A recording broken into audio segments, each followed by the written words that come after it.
ಸಂವಿಧಾನ ಶಿಲ್ಪಿ ಮಹಾ ಮಾನವತಾವಾದಿ ಬಾಬಾ ಸಾಹೇಬ್ ಅಂಬೇಡ್ಕರ್ ಅವರ 134ನೇ ಜಯಂತಿ ಅಂಗವಾಗಿ ಕೆಪಿಸಿಸಿ ಕಚೇರಿಯ ಭಾರತ್ ಜೋಡೋ ಭವನದಲ್ಲಿ ಜಯಂತಿ ಕಾರ್ಯಕ್ರಮವನ್ನು ಹಮ್ಮಿಕೊಳ್ಳಲಾಗಿತ್ತು. ಕಾರ್ಯಕ್ರಮದಲ್ಲಿ ಮುಖ್ಯಮಂತ್ರಿ ಸಿದ್ದರಾಮಯ್ಯ ಹಾಗೂ ಕೆಪಿಸಿಸಿ ಅಧ್ಯಕ್ಷ ಉಪಮುಖ್ಯಮಂತ್ರಿ ಆಗಿರುವ ಡಿಕೆ ಶಿವಕುಮಾರ್ ಸೇರಿದಂತೆ ಹಲವರು ಭಾಗಿಯಾಗಿದ್ದರು.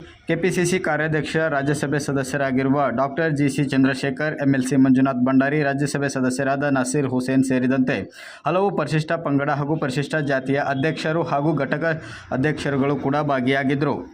ಇನ್ನು ಅಷ್ಟೇ ಅಲ್ಲದೆ ವಿಧಾನಸೌಧದ ಮುಂಭಾಗದಲ್ಲೂ ಕೂಡ ಡಾಕ್ಟರ್ ಬಿ.ಆರ್. ಅಂಬೇಡ್ಕರ್ ಅವರ ಜಯಂತಿ ಕಾರ್ಯಕ್ರಮವನ್ನು ಆಯೋಜನೆ ಮಾಡಲಾಗಿತ್ತು. ಕಾರ್ಯಕ್ರಮದಲ್ಲಿ ಮುಖ್ಯಮಂತ್ರಿ ಸಿದ್ದರಾಮಯ್ಯ, ಎಚ್.ಸಿ. ಮಹದೇವಪ್ಪ, ಡಿಸಿಎಂ ಡಿ.ಕೆ. ಶಿವಕುಮಾರ್, ವಿಧಾನ ಪರಿಷತ್ ಅಧ್ಯಕ್ಷ ಬಸವರಾಜ ಹೊರಹಟ್ಟಿ ಸೇರಿದಂತೆ ಹಲವು ನಾಯಕರುಗಳು ಕೂಡ ಭಾಗಿಯಾಗಿದ್ದರು.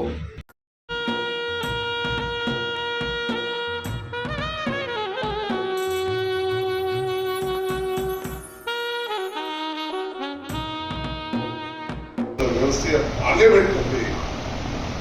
ಅವಮಾನ ಆಗಿದೆ, ಇದನ್ನ ನಾವು ರಕ್ಷಣೆ ಮಾಡಬೇಕು. ಇದನ್ನ ನಮ್ಮ ನಾಯಕರಾದಂತ ರಾಹುಲ್ ಗಾಂಧಿಯವರು ಮತ್ತೆಲ್ಲ ನಾಯಕರುಗಳು ಈ ಸಂವಿಧಾನದ ಪೀಠಿಗೆಯನ್ನ, ಸಂವಿಧಾನದ ಪುಸ್ತಕವನ್ನ ಇವತ್ತು ಮುಂದಕ್ಕೆ ಇಟ್ಕೊಂಡು ಇದನ್ನ ರಕ್ಷಣೆ ಮಾಡೋದು ನಮ್ಮ ಜವಾಬ್ದಾರಿ ಅಂತೇಳಿ ನಾವು ಪ್ರತಿಜ್ಞೆಯನ್ನ ಮಾಡಿ ಇವತ್ತು ಈ 100 ವರ್ಷದ ನಾಯಕತ್ವಕ್ಕೆ ಮುನ್ನುಡಿಯನ್ನ ಬರೆದಂತ ಕಾರ್ಯಕ್ರಮ ಜೈ ಭೀಮ್, ಜೈ ಬಾಪು, ಜೈ ಭೀಮ್, ಜೈ ಸಂವಿಧಾನ ಕಾರ್ಯಕ್ರಮ. ಅದನ್ನ ನಾವು ಮರೀಲಿಕ್ಕೆ ಸಾಧ್ಯ. ನಾವೆಲ್ಲ ಇದನ್ನ ಮುಂದುವರ್ಸ್ಕೊಂಡು ನಾವು ಹೋಗ್ಬೇಕಾಗ್ತದೆ. ಸೊ ಮನೆಯಲ್ಲಿ ಹಸಿದು ಮನೆಯಲ್ಲಿ ಮಲಗಿದ್ದಂಥವ್ರಿಗೆ ಶಕ್ತಿಯನ್ನು ಕೊಟ್ಟಂತೆ ಇವತ್ತು ಎಲ್ಲ ಸಂವಿಧಾನಗಳನ್ನ ತಿದ್ದುಪಡಿ ಇದಾದ ಮೇಲೆ ಯಾವ್ದಾದ್ರು ಬಂತು ಅಂದ್ರೆ ಎಲ್ಲೆಲ್ಲಿ ನ್ಯೂನತೆಗಳನ್ನ ನಾವು ಸಮಾಜದಲ್ಲಿ ಕಂಡಿದ್ದೇವೆ ಕಳೆದ 1949 ನಂತರ, ಅದನ್ನ ನಾವು ಇದನ್ನ ವಾಪಸ್ಸು ಒಂದೊಂದೇ ಇವತ್ತು ನಮ್ಮ ಅನುಭವಗಳ ಮೇಲೆ ನಾವು ಮಾಡ್ಕೊಂಡು ಬಂದಿದ್ದೇವೆ. ಸೊ ಹಿಂದುಳಿದವರು ಇರ್ಬೋದು, ವರಿಷ್ಠರಿಗಿರ್ಬೋದು, ಬುಡಕಟ್ಟು ಜನಾಂಗರಿರ್ಬೋದು, ಎಲ್ಲರೂ ಕೂಡ ಹೊಸ ದಿಕ್ಕನ್ನೇ ಇವತ್ತು ನಾವು ಮಾಡಿದ್ದೇವೆ. ಅವ್ರು ಹೇಳಿದಂಗೆ ನಾವು ಅರ್ಜಿ ಹಾಕೊಂಡು ಯಾವ ಜಾತಿ ಇರ್ತೇವೆ, ಯಾವ ಧರ್ಮದಲ್ಲಿರ್ತೇವೆ, ನಾವು ಯಾರು ಅರ್ಜಿ ಹಾಕೊಂಡು ಹುಟ್ಟಲಿಲ್ಲ.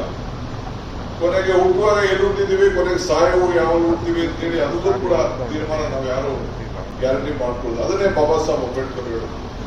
ಸೊ ನಾನು ಹಿಂದೂ ಆಗಿ ಹುಟ್ಟಿದ್ದೀನಿ, ನಾನು ಸಾಯುವಾಗ ಎಲ್ಲಿ ಹುಡ್ತೀನಿ. ಆಮೇಲೆ ಕೊನೆಗೆ ಅವ್ರು ಬೌದ್ಧ ಧರ್ಮಕ್ಕೆ ಸೇರಿದ್ರು.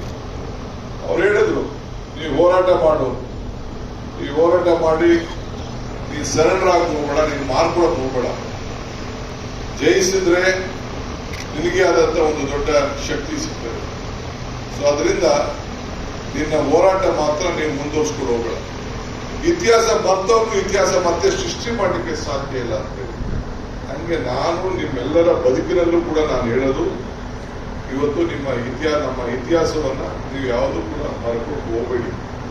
ನೀವು ಕೂಡ ನಿಮ್ಮ ಬದುಕಿನಲ್ಲಿ ಯಾವ್ದಾದ್ರು ಒಂದು ಶಾಶ್ವತವಾದಂತ ಇತಿಹಾಸವನ್ನ ಸೃಷ್ಟಿ ಮಾಡಲಿಕ್ಕೆ ನೀವು ಹೋಗ್ಬೇಕಾಗ್ತದೆ. ನಿಮ್ಮ ಕುಟುಂಬದಲ್ಲಿರ್ಬೋದು, ನಿಮ್ಮ ಸಮಾಜದಲ್ಲಿರ್ಬೋದು, ನಿಮ್ಗೆ ಎಲ್ಲೇ ಆಗ್ಲಿ, ಇಡೀ ದೇಶ ಏನು ಮೆಚ್ಚಬೇಕಾಗಿಲ್ಲ. ನಿಮ್ಮ ಮನಸ್ಸಿನ ಆತ್ಮಸಾಕ್ಷಿ ನಾನು ಹೋಗ್ಬೇಕು. ಎಸ್, ನಾನು ಹುಟ್ಟಿದ್ದೀನಿ, ಇಂಥ ಕೆಲಸ ನಾನು ಮಾಡಿ ಹೋಗ್ತಾ ಇದ್ದೀನಿ ಅಂತೇಳಿ ಇವತ್ತು ನೀವೆಲ್ಲ ಕೂಡ ಕೆಲಸದಲ್ಲಿ ಮಾಡಬೇಕಾಗ್ತದೆ.